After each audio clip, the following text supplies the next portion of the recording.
পৃথিবীর যে প্রান্ত থেকে আমাকে দেখছেন সবাইকে স্বাগত জানাই আমার ইউটিউব চ্যানেলে। আমি লামিসা সঞ্জনা। নর্মালি আমি ব্লগ করি না, খুব বিশেষ ওকেশনেই আমি ব্লগের সেগমেন্টটা রাখি। আজকের দিনটাও বেশ বিশেষ। আজকে যে ভিডিওটা আপনারা দেখবেন সেটা অবশ্য ভিডিও শ্যুট করা হয়েছে একদিন আগে এবং আপনারা দেখবেন একদিন পরে। তো যাই হোক, গত ৩ জুন ২০২৪ তারিখে আমার varsity Sheikh Borhanuddin post graduate কলেজে বিশ্বকবি রবীন্দ্রনাথ ঠাকুরের ১৬৩তম এবং জাতীয় কবি কাজী নজরুল ইসলামের ১২৫তম জন্মবার্ষিকী উদযাপন উপলক্ষে একটা আয়োজন করা হয়, সাংস্কৃতিক আয়োজন, যেখানে বক্তৃতা রাখা হয় তাদের দুজনকে নিয়ে এবং গান হয়, আবৃত্তি হয়, তাদের কবিতার, তাদের গান, তাদের যে শিল্পটাকে আমরা উদযাপন করেছি। নর্মালি এইসব আয়োজন আমাদের মাঠের মধ্যে করা হয়, আমাদের বিশাল বড় একটা মঞ্চ আছে, সেখানে এইসব আয়োজন করা হয়। কিন্তু যেহেতু প্রচুর গরম, তাই আমাদের যে টিচার্স লাউঞ্জ আছে, শিক্ষক মিলনায়তন, সেইখানে ছোটখাটো করে ছোট পরিসরে এই আয়োজনটা করা হয়। খুব সুন্দর একটা পরিবেশের মধ্যে আমাদের এই আয়োজনটা হয়েছে এবং ওর আগের দিন রচনা প্রতিযোগিতা এবং আবৃত্তি প্রতিযোগিতা ছিল। বরাবরের মতো আমি সেখানেও পার্টিসিপেট করেছি এবং পুরস্কার পেয়েছি। এখানে যে বিশেষ বিষয়টা ছিল সেটা হচ্ছে আমার ভার্সিটি লাইফের, আমার বিশ্ববিদ্যালয়ের জীবনের শেষ প্রতিযোগিতা এবং শেষ পুরস্কার অর্জন সম্ভবত এইটাই ছিল। কারণ আমাদের ফর্ম ফিল আপ হয়ে গিয়েছে, আমরা খুব তাড়াতাড়ি 8 সেমিস্টার দিয়ে পাশ করে বের হয়ে যাব। তো এর মাঝখানে হয়তো আর কোনো প্রোগ্রাম হবে না বা আর কোনো প্রতিযোগিতা হবে না, হলেও হয়তো আমি খুব একটা সময় দিতে পারবো না। তাই আমি অফিসিয়ালি কথাটা বলছি যে এটা আমার শেষ প্রোগ্রাম ছিল।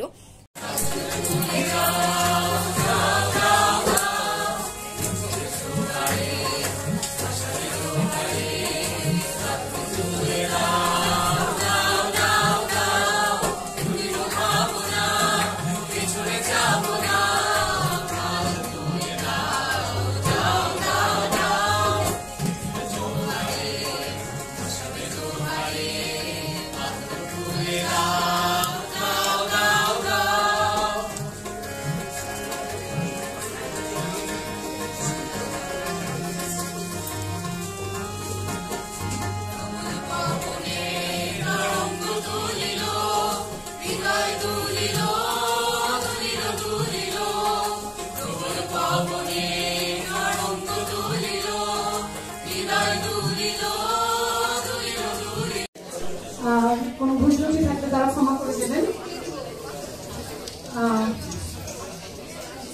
আমি শুরু করছি আমার আলাপ। রবীন্দ্রনাথ যখন মারা যান, যে বছর মারা যান সেই বছর মানে ওনার শেষ জন্মদিনে শেষ লেখা ওনার গান, যে গান দিয়ে ওনার জন্মদিনকে উদযাপন করা হয়েছিল, উনি নিজে লিখেছিলেন, নিজের জন্মদিনে নিজেকে একটি গান উপহার দিয়েছিলেন। সেই গানটির দুটো কলি দিয়ে আমি আসলে আমার আলাপে শুরু করতে চাই।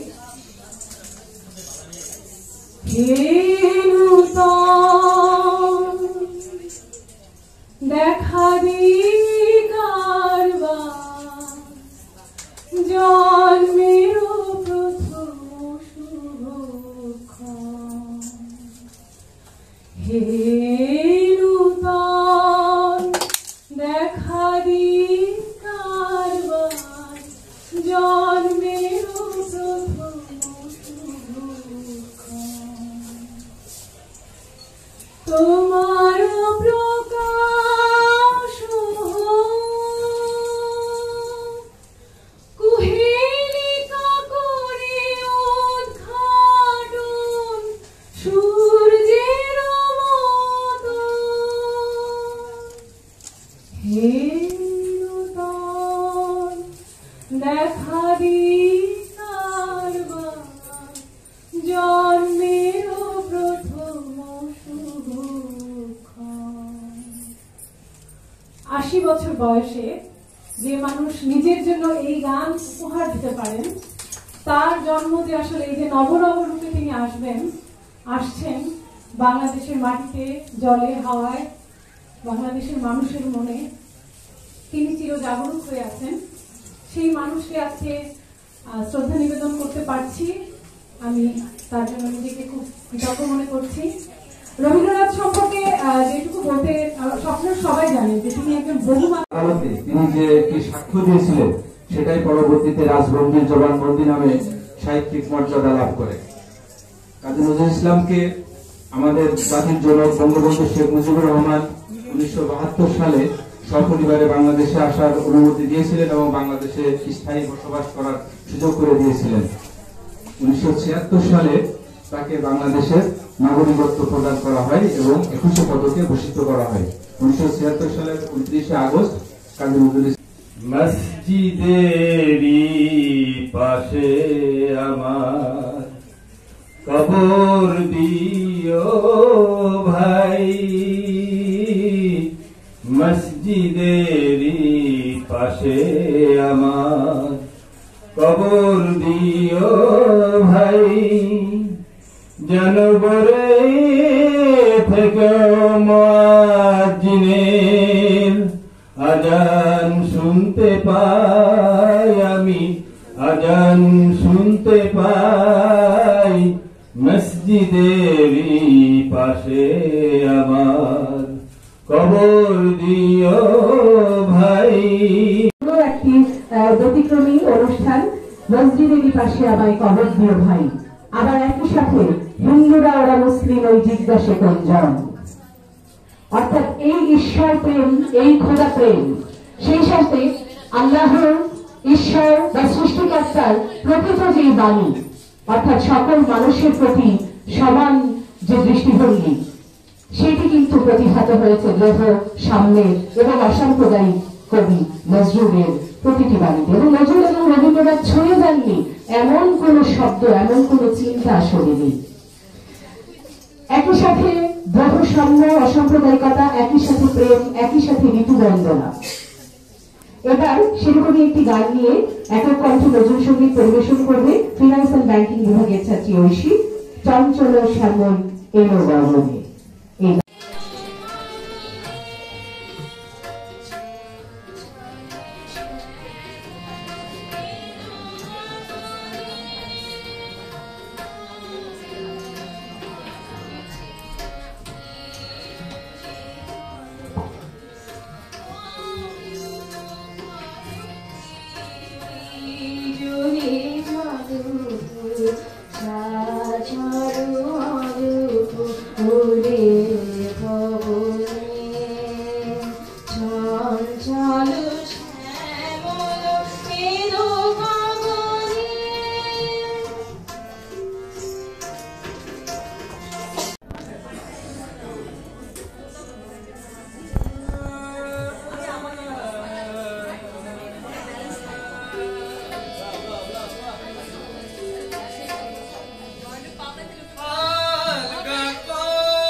যত বলি নাই রাতে মলিন হয়েছে বাতি, যত বলি নাই রাতে মলিন হয়েছে বাতি, মুখ পালেছে বলে না না, ও যে মানে না,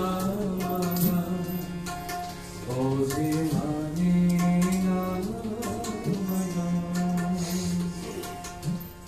আখি ফিরাইলে বলে না না।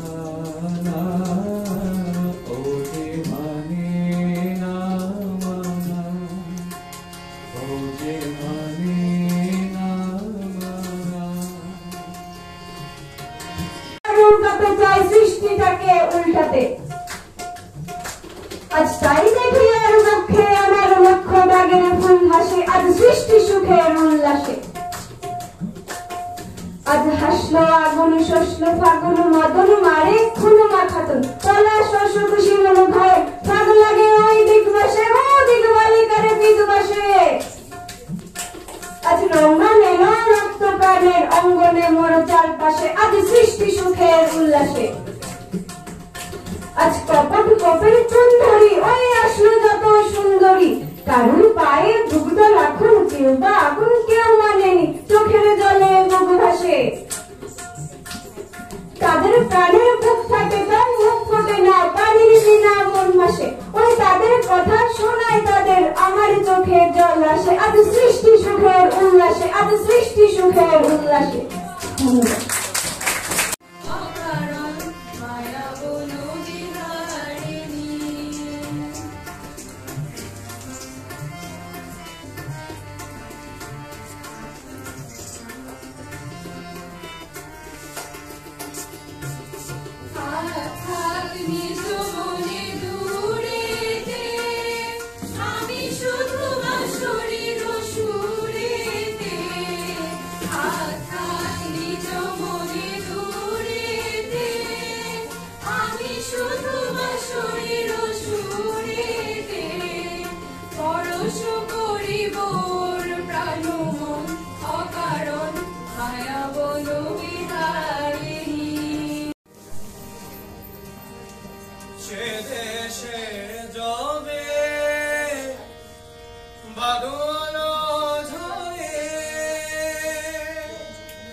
যদি কেউ কথা না কয়, ওরে ওরে ওরে ভাগা, কেউ কথা না কয়, যদি সবাই থাকে মুখ ফিরায়ে সবাই করে ভয়, যদি সবাই থাকে মুখ ফিরায়ে সবাই করে ভয়, তবে করার ভুলে মুখ ফুটে তোর মনের কথা একলা বলবি, যদি তোর শুনে কেউ না আসে তবে একলা চলবে, যদি তোর ডাক শুনে কেউ না আসে তবে একলা চলবে। আমি মাহফুজ স্যাররা এই পুরস্কারগুলো আয়োজন করেছেন। লামিসা সানজানা তৃতীয় স্থান অধিকার করেছে, দ্বিতীয় স্থান অধিকার করেছে।